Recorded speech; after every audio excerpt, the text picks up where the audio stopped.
Buenos días, buenos días. ¿Cuál es el nombre de ustedes? Sí, somos Astudillo Aquino y Herman González. GPI. GPI por 2. Sí, ¿verdad? ¿González qué? Herman González, como hermano pero sin la O. Sofía. Y Astudillo Aquino, Alexandra. Herman González Sofía, muy bien. Gracias, Doc. Nada. ¿Alguien más unido a la línea? Perfecto, no suelten la línea. Vamos a iniciar la clase. Adelante. Ok, bueno, ahora vamos a hablar de otras patologías pleurales y vamos a iniciar con neumotórax, el cual se define como la presencia de gas en el espacio pleural con colapso secundario del pulmón circundante y bueno, si se descubre aire en dicho espacio, uno de estos tres elementos es lo que pudo haber ocurrido, que haya una comunicación entre los alvéolos y el espacio pleural, comunicación entre la atmósfera y el espacio pleural, o que haya organismos que producen gas en el espacio pleural. Y bueno, se va a clasificar en espontáneo, es decir, sin causa aparente, y traumático o iatrogénico, es decir, adquirido. Y bueno, el primero se divide en primario y secundario. El neumotórax espontáneo primario se produce sin un evento precipitante en una persona sin evidencia clínica de enfermedad pulmonar. Y por el contrario, el neumotórax espontáneo secundario se va a producir como complicación de una enfermedad pulmonar subyacente. El neumotórax traumático o no espontáneo se produce como resultado de un traumatismo contundente que altera el pulmón, bronquios o esófago, y una subcategoría del neumotórax traumático va a ser el iatrogénico, que se va a producir como consecuencia de maniobras diagnósticas o terapéuticas, como lo pueden ser toracocentesis, inserción de un catéter venoso central, cirugía o ventilación mecánica. Siguiente, porfis. Gracias. Lo que es la ventilación mecánica se le denomina barotrauma. Es cuando se maneja a veces volúmenes más altos, o también ese barotrauma puede estar dado por la misma patología pulmonar, por la destrucción pulmonar, y eso provoca un neumotórax. Pueden continuar. Gracias. Respecto a la fisiopatología, bueno, en estado fisiológico, la pleura visceral y parietal se van a separar por una lámina que más o menos es de 10 a 27 micras, de líquido, y bueno, siendo el espacio pleural casi virtual. La presión intrapleural es subatmosférica durante todo el ciclo respiratorio normal y es el resultado de las fuerzas elásticas opuestas del pulmón y de la pared torácica, que lo que van a hacer es tender a separar las dos superficies pleurales. Y esta presión negativa se va a mantener por la reabsorción neta y constante del líquido, ¿cómo se llama? A través de los capilares. Y bueno, la presión intraalveolar va a ser relativamente positiva en comparación con la intrapleural y sostiene el pulmón en expansión total durante la respiración. Y bueno, la introducción de aire en este espacio va a hacer perder la presión negativa intrapleural y el pulmón se va a colapsar por medio de su propia fuerza retráctil hasta llegar a un nuevo punto de equilibrio entre lo que es la presión intraalveolar e intrapleural. La fuente más común de este aire va a ser el propio pulmón por una laceración de la pleura visceral. Además, también puede proceder de la atmósfera, como ya habíamos comentado, o a través de la rotura de algún órgano mediastínico. Y más raramente, pues también, como ya lo hemos comentado, por medio de gérmenes productores de gas en la cavidad pleural. Y bueno, las principales consecuencias fisiológicas de un neumotórax van a ser la disminución de la capacidad vital del pulmón y la disminución de la presión de oxígeno. Y la capacidad pulmonar total, la residual funcional y la capacidad de difusión también se van a reducir, aunque menos que pues la capacidad vital. Además, la hipoxemia tiende a disminuir en 24 horas debido posiblemente a la redistribución del flujo sanguíneo pulmonar. Ahora, en una persona sana, la disminución de la capacidad vital y de la presión de oxígeno se van a tolerar bien. Y en pacientes con una función pulmonar comprometida antes del neumotórax, la disminución de la capacidad vital puede provocar una hipoxemia significativa, hipoventilación alveolar y acidosis respiratoria. Bien, otro comentario. Ajá. Muchas veces, bueno, aquí vamos a dividir entre lo que es neumotórax a tensión, ¿verdad? Y el neumotórax simple. el neumotórax a tensión va a provocar todas las cosas que le acaba de mencionar, pero en escala importante. Tenemos que mencionar también que existe la presión de los vasos importantes y del corazón, y eso va a dar alteraciones en su función, y todo esto puede conllevar a la muerte. Por eso es la urgencia del manejo en estos tipos de pacientes para evitar complicaciones. Ahora sí puede. Ok, respecto a la clasificación, bueno, el neumotórax espontáneo se divide en lo que ya habíamos comentado y también que comentó el doctor, espontáneo primario y espontáneo secundario. En el primario, aunque los pacientes están aparentemente sanos, la causa de la enfermedad se debe generalmente a la rotura de pequeñas bullas subpleurales en el vértice pulmonar. El mecanismo de formación de las bullas y los factores que precipitan su rotura, pues aún no están bien conocidos, pero pues se tienen como varias hipótesis o varias teorías. La primera es que se ha visto que hay muchos pacientes con neumotórax espontáneo primario que son altos y delgados, y hace esto pensar que la mayor presión negativa intrapleural en el vértice resulta de una sobredistensión alveolar y la formación de bullas pues en esa zona. Otra teoría sería que la relativamente baja perfusión en el vértice pulmonar de estos mismos pacientes produce una lesión isquémica y la formación de estas bullas subpleurales. Y también hay otra hipótesis que sería la del desequilibrio proteasas-antiproteasas, que va a indicar la formación de bullas pulmonares debido a un daño de la matriz pulmonar por el aumento de proteasas en el exceso de estrés oxidativo, y se relaciona con los efectos del humo del tabaco. Ahora, respecto al neumotórax espontáneo secundario, puede ser debido a múltiples enfermedades pulmonares y extrapulmonares, y suele ocurrir como complicación tardía de enfermedades pulmonares destructivas u obstructivas, siendo la causa más frecuente pues el EPOC.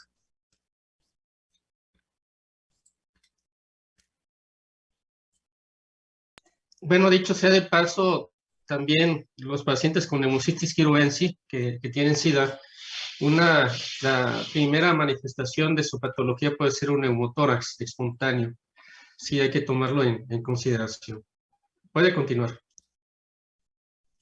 Muy bien, gracias. Y bueno, aquí tenemos la clasificación de la etiología del neumotórax espontáneo secundario respecto a enfermedad pulmonar obstructiva, la intersticial, infecciones, malignidad, enfermedad del tejido conectivo y otros. Y pues distintas enfermedades que se clasifican en estos como grupos y que causan el neumotórax espontáneo secundario. Y de hecho, como comentaba el doctor, sí está aquí lo de neumonía por P.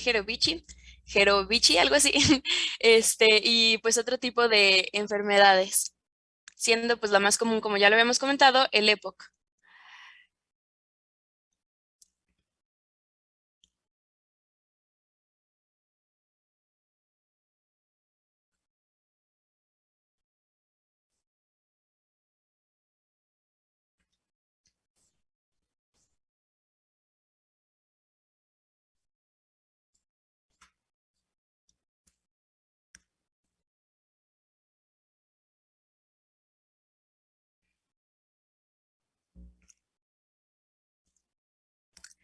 Y bueno, respecto al neumotórax adquirido, se va a dividir en lo que es iatrogénico y traumático. En el iatrogénico, bueno, muchos actos médicos pueden tener como complicación neumotórax, como lo son la toracocentesis, biopsia pleural, biopsia pulmonar transbronquial, punción pulmonar transparietal, colocación de marcapasos o de vías venosas centrales, bueno, entre otros. Y la incidencia va a depender de la experiencia de cada centro y del protocolo diagnóstico y terapéutico que se adopte. Y bueno, respecto al traumático, se va a producir por la lesión pulmonar que crea una comunicación entre el espacio pleural y la atmósfera exterior. Se va a asociar frecuentemente con lesiones de otros órganos torácicos y con un neumotórax complicado, y puede estar provocado por armas punzocortantes, herida por arma de fuego, fracturas costales, contusiones, de alto impacto, entre otros. Siguiente, porfis.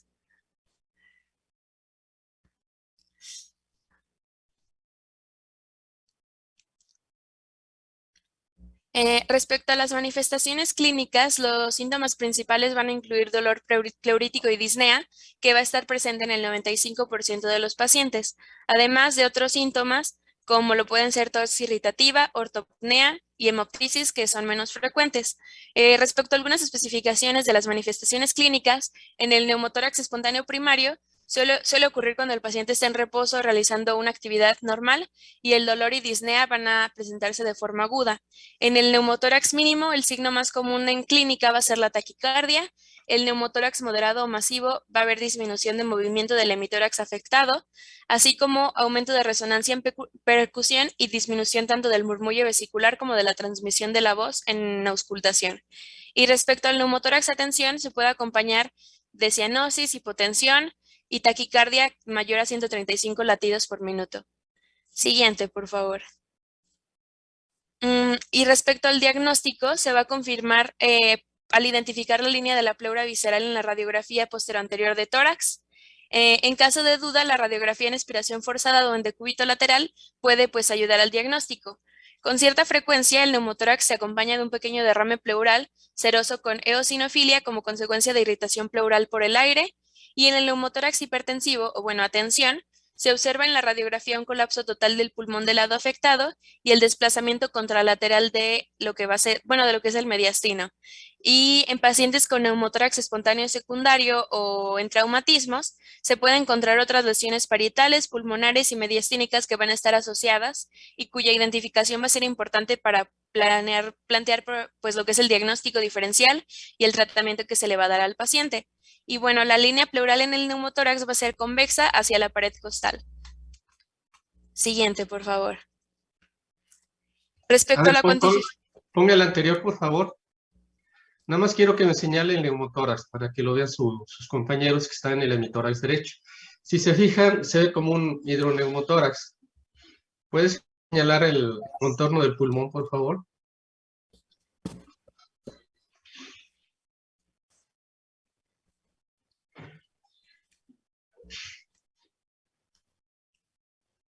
Muy bien. Ya apareció una. Creo que no se ve como muy bien. Bueno, no sé si se ve el cursor de mi compañera, doctor, pero sí, sería del lado derecho. Sí se ve el cursor, pero ¿no puedes seguir la línea del pulmón colapsado? Bueno, se los voy a... No sé. Bueno, se los voy a describir. Si se fijan en el pulmón derecho, hay un color negro importante que está pegado a nivel costal y en el vértice. Está acompañado de una opacidad gris. Esta opacidad gris corresponde a lo que es el pulmón colapsado.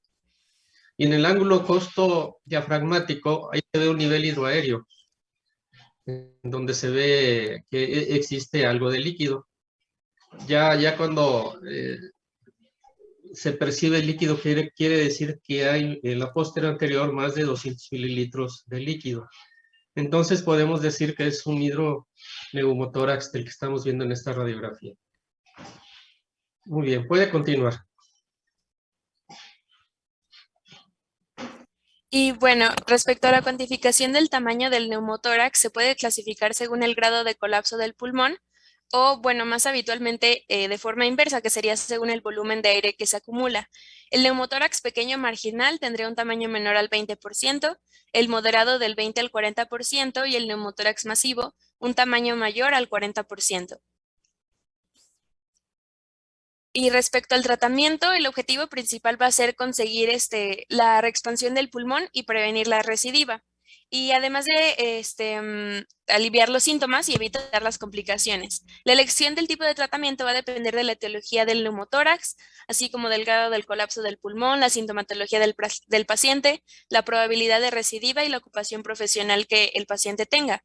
Y entre los distintos tipos de tratamiento vamos a encontrar que hay reposo, oxigenoterapia, toracocentesis, drenaje con catéter fino, drenaje con tubo, pleurodesis, toracoscopía, cirugía videotoracoscópica y toracotomía. Generalmente el reposo, aspiración y drenaje torácico van a solucionar el 80 al 90% de los casos de neumotórax espontáneo que aparece por primera vez. Y bueno, respecto al reposo y observación, es la opción de tratamiento en pacientes con poca sintomatología y un neumotórax pequeño. Se estima que el 1.25% del aire intrapleural se absorbe cada 24 horas Entonces, un neumotórax de ese tamaño, que sería del 20%, tarda más de 2 semanas en resolverse solo con reposo. Se indica normalmente a pacientes jóvenes con neumotórax espontáneo primario y en ciertos iatrogénicos, y en caso de falta de mejoría, en una semana o de la progresión del neumotórax, va a estar indicado el drenaje torácico, y también se recomienda el uso de oxígeno para que se acelere el proceso de absorción del aire pleural. Ahora, respecto a la toracocentesis, como primera medida de urgencia, esta sirve para descomprimir un neumotórax a tensión y evitar sus complicaciones. En neumotórax moderado se puede aspirar el aire por medio de toracocentesis mediante una jeringa conectada con una cánula o un catéter introducido al espacio pleural. Y la punción se realiza con anestesia local en el segundo espacio intercostal, en la línea clavicular media, en el cuarto o quinto espacio intercostal, en la línea axilar media. Otro tipo pues de tratamiento sería el drenaje con tubos o catéteres de pequeño calibre, que el drenaje convencional con tubo sería de la graduación francesa de 20 a 28, es French, así es la graduación, y bueno, es el tratamiento más habitual de neumotórax y la técnica de elección para el espontáneo secundario, el complicado con derrame y el de tensión. El tubo se va a colocar en los mismos lugares que habíamos comentado de la toracocentesis y se conecta por medio de un sistema de drenaje bajo agua, y se recomienda la aspiración continua de menos 15 a menos 25 centímetros de agua de presión, debido a que la reexpansión pulmonar brusca por medio de una aspiración fuerte puede provocar en el paciente dolor intenso, hipotensión, disnea, etc. Y bueno, cuando el pulmón está reexpandido, se puede sustituir el sistema de drenaje bajo agua con una válvula de flujo unidireccional que va a permitir al paciente una mayor movilidad. Siguiente, por favor. Y bueno, otro tipo como de tratamiento que tendríamos sería la pleurodesis, la cual es una técnica no quirúrgica que se realiza mediante la introducción de sustancias que pueden ser nitrato de plata, quinacrina, talco, tetraciclina, doxiciclina, etcétera, por medio del tubo de drenaje, que va a generar una inducción de fibrosis y sínfisis pleural que va a evitar la acumulación de líquido pues en lo que es la cavidad pleural, y se usa, por ejemplo, en derrames malignos. Ahora, la toracoscopía pues va a permitir la valoración directa de la cavidad pleural, y según los hallazgos toracoscópicos, Van der Schuren clasifica el neumotórax en 4 estadios, que bueno, son los estadios de Van der Schuren, y que sería 1 sin anomalía, 2 con adherencias pleurales pero sin evidencia de bullas o bleps, que son esas colecciones como de aires o ampollitas subpleurales, el estadio 3, que sería pequeños bleps o bullas de menos de 2 centímetros de diámetro, y 4 múltiples bullas mayor a 2 centímetros de diámetro con o sin adherencias pleurales. Y bueno, se va a recomendar drenaje con tubo en los estadios 1 y 2 y toracotomía para los estadios 3 y 4. Y ahora, respecto a la toracotomía, va a ser el tratamiento quirúrgico que consiste en la abertura de la pared torácica y es el último recurso en el tratamiento de neumotórax. En el espontáneo va a estar indicada cuando existen complicaciones, si es que fracasan otros tratamientos menos agresivos o cuando el riesgo o probabilidad de recidiva pues son altos. Ahora, en el neumotórax, ¿cómo se llama? Neumotórax, atención, se realiza por medio de los pacientes con empiema, hemorragia o fuga de aire masiva, o aquellos con asociación de lesión con otros órganos. Y por la toracotomía se identifican las lesiones pulmonares y el punto de fuga de aire, se realiza la resección de bullas y se efectúa la eventual abrasión pleural o, pleurectomía. Y la toracotomía axilar amiotómica va a ser la técnica más utilizada por su baja morbilidad y porque es cosméticamente pues más aceptable. Sí. Bien, generalmente cuando se detecta un neumotórax, se pone una sonda endopleural, pero si no hay reexpansión a las 24 horas o tendencia a la reexpansión, entonces sí se piensa en hacer una toracoscopía o una cirugía torácica videoasistida, que sería su caso. Ahí se entra y se ve la magnitud del problema macroscópicamente, y si encontramos una fuga única, se puede hacer una resección de esa parte que está afectada con una pinza. Esa pinza está especialmente hecha para cortar y sellar, o sea, engrapar. Se ponen grapas. Entonces se toma el área de fuga, se coloca la pinza y se aplica la grapa. Entonces, claro, hay algunos inconvenientes. El costo, cada grapa le cuesta 5,000 pesos al paciente. Entonces, si es una sola fuga, pues sí vale la pena poner esa grapa, ¿verdad? Pero ya cuando son múltiples fugas, entonces sí se requiere la toracotomía y le va mejor al paciente. Entonces se pinza y se cierra y se ve si existe fuga, se le pide al anestesiólogo que meta una presión de aire para ver si hay fuga. Si se comprueba que no hay fuga, entonces se procede a la pleurodesis química y física a través del mismo toracoscopio. Se hace una resección de lo que es la pleura parietal, se talla el pulmón y se instila lo que es isodine. Ya se deja una sonda y para que se reexpanda el pulmón. Ese sería el procedimiento que correspondería. Puede continuar. Sí, gracias. Respecto a las complicaciones, las principales van a ser el neumotórax de tensión o hipertensivo, el abierto, hemoneumotórax, pioneumotórax, el bilateral simultáneo, edema pulmonar post-reexpansional y el neumotórax crónico. Y bueno, pues vamos a explicarlos un poco como cada uno. Y pues sí, el neumotórax de tensión o hipertensivo puede ocurrir tanto en el espontáneo como en el neumotórax traumático, y la entrada continua de aire en la cavidad pleural por el mecanismo valvular incrementa la presión intrapleural hasta niveles por encima de la atmosférica. Y bueno, el colapso del pulmón y la compresión del mediastino van a disminuir el gasto cardíaco y provocan el fracaso cardiorrespiratorio. Se manifiesta clínicamente con taquicardia severa, cianosis, diaforesis profusa, disnea e hipotensión. Y va a ser necesaria la descompresión urgente por medio de toracocentesis y drenaje con tubo.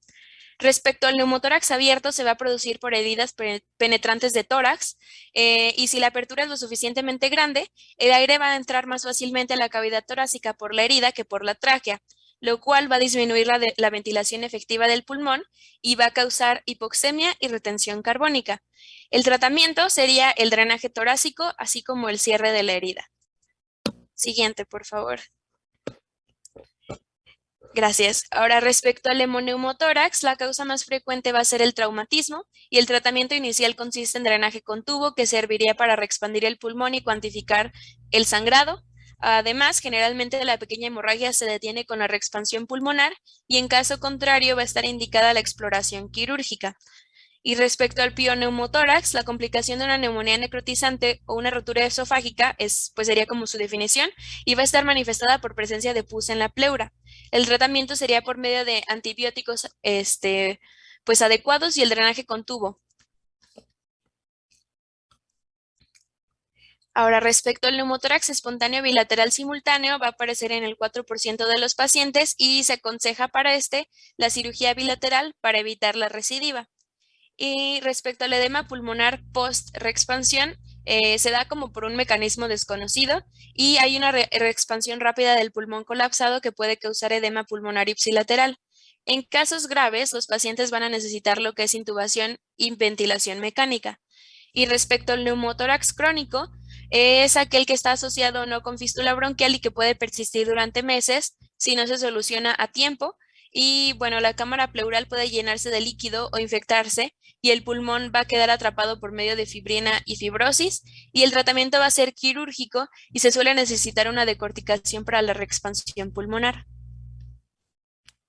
Siguiente, por favor.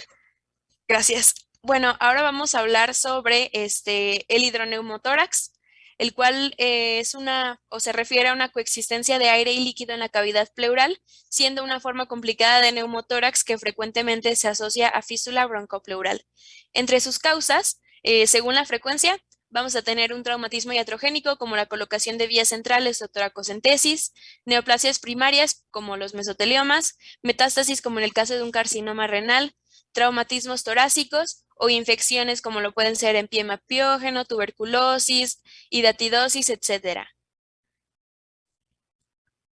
Ahora, respecto a la clínica, vamos a tener disnea, También síndrome de derrame pleural en zona con fluido, donde va a haber matidez a la percusión, amplexación y ampliación disminuidos, y síndrome de rarefacción pulmonar en zona con aire, con ampliación y amplexación disminuidos, sin vibraciones vocales ni ruidos respiratorios, e hiperresonancia a la percusión, al momento de hacer pues la exploración física.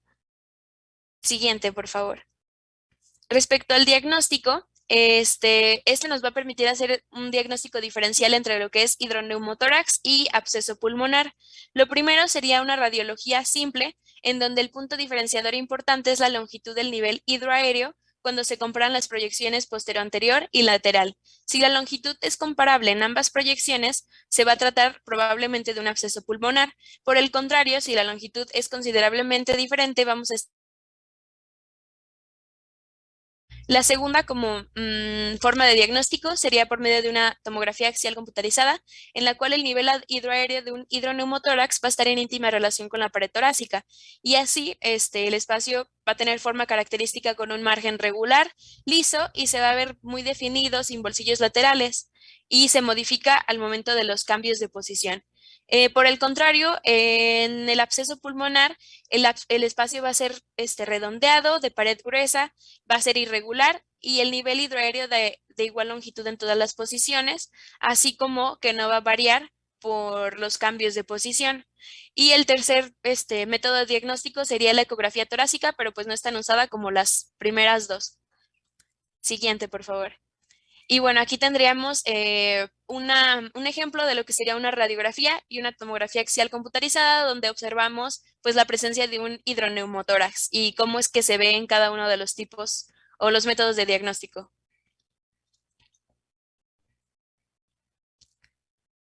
Y ahora respecto al tratamiento, sería la toracocentesis y el drenaje torácico. La toracocentesis, que sería pues la primera imagen, se refiere a la punción del tórax entre dos costillas para la extracción de líquido retenido en la cavidad pleural, mientras que el drenaje torácico es un tubo plástico delgado insertado en la cavidad pleural para drenar aire, sangre o líquido, y se realiza para permitir la expansión del pulmón subyacente como puente hasta que se trate pues el origen del cuadro. Y sería, pues correspondería a la segunda imagen que se ve en la presentación. Siguiente, por favor. Ahora vamos a ver lo que es el quilotórax, el cual se define como la A acumulación ver, de kilo. si quiere poner la anterior, se me hizo muy interesante esa diapositiva. Sí. Fíjense cómo se pone el paciente en posición sentada, precisamente porque el procedimiento se hace en la espalda, ya que es la parte más lejana del corazón y de los vasos principales. Se debe de hacer de preferencia con uso de ultrasonido para ver el lugar donde van a hacer la toracocentesis. Si no cuentan con el ultrasonido, si están en el pueblo de Salsipuedes, pueden hacer ustedes una percusión metódica desde la parte superior a la inferior. Al momento en que cambie el ruido de claro pulmonar a matidez, ahí en el siguiente espacio van a hacer la toracocentesis, ¿sí?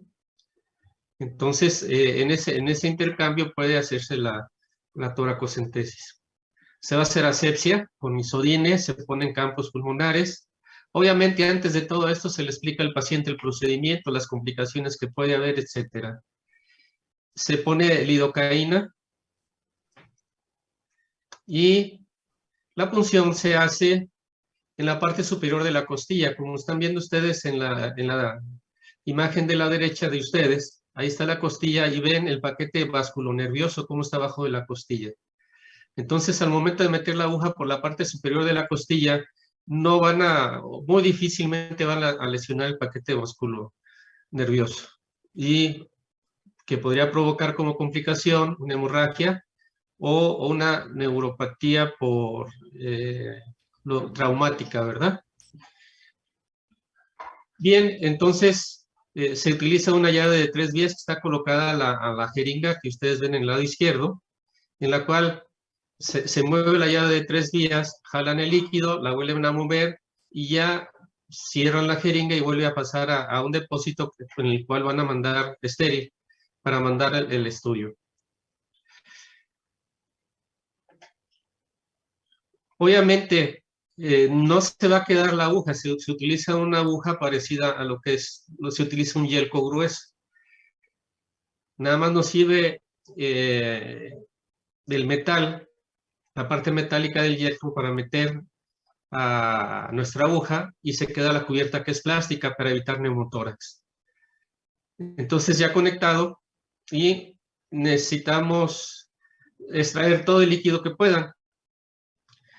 Una de las causas en las cuales se debe de suspender la extracción del líquido es cuando el paciente empieza con dolor precordial. Y ese con dolor precordial en ese momento hay que suspender, independientemente de la cantidad que hayan sacado. O mucha tos, ¿verdad? Quiere decir que se está irritando la pleura ya que queda poco líquido. En ese momento sacan rápidamente y sellan ese orificio, evitando que entre aire a través de ese orificio. Ya nada más se pone una gasita y queda listo. Se toma una radiografía de control para ver si no provocaron un neumotórax y si no, pues se estudia el líquido como ya habíamos visto anteriormente.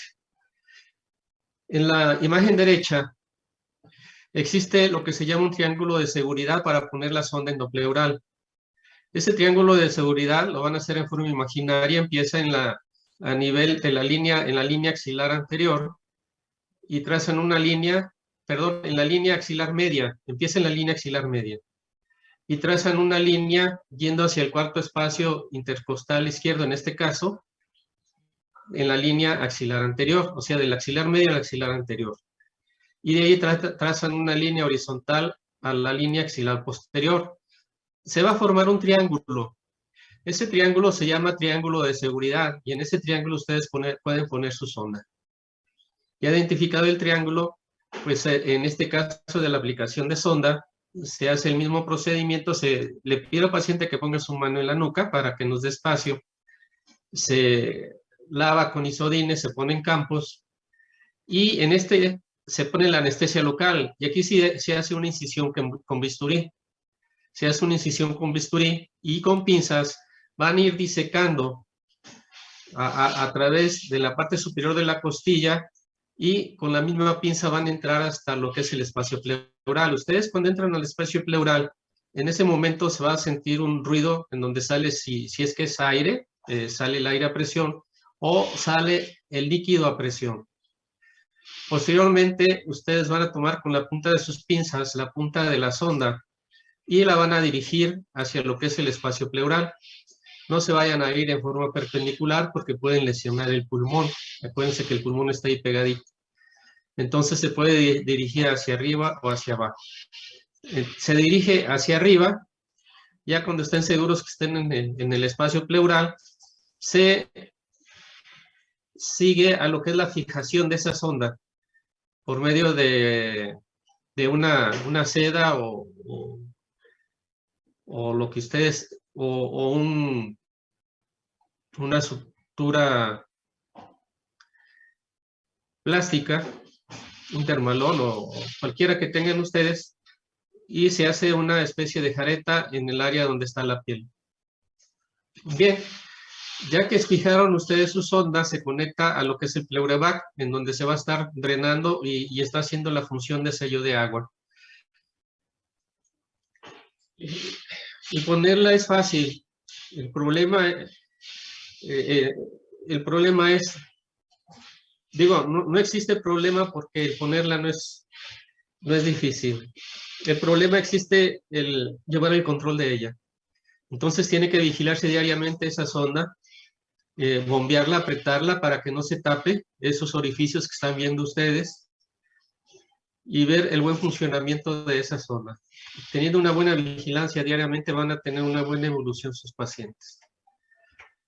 El pleurevac, actualmente existen unos pleurevacs en los que se puede conectar una bomba que no está conectada hacia la pared y puede cargar el pleurevac el paciente, ¿verdad?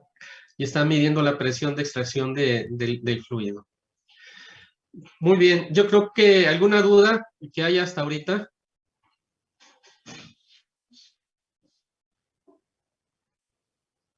Perfecto. ¿Alguien? Bueno. Sí se puede proyectar aquí en la presentación un video, ¿verdad?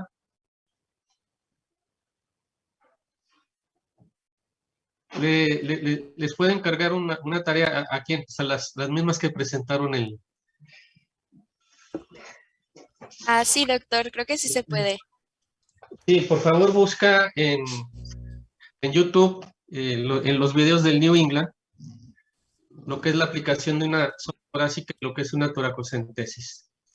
Y la pasamos el lunes, ¿le parece bien? Ok, está bien. De New England, ¿verdad? Así es, de New England. Eso tiene acceso a todo mundo, no requiere estar suscrita a lo que es el New England, ¿sí? Ok, está bien, doctor. Muy bien, entonces nos vemos el lunes y empezamos con los videos que le mencioné.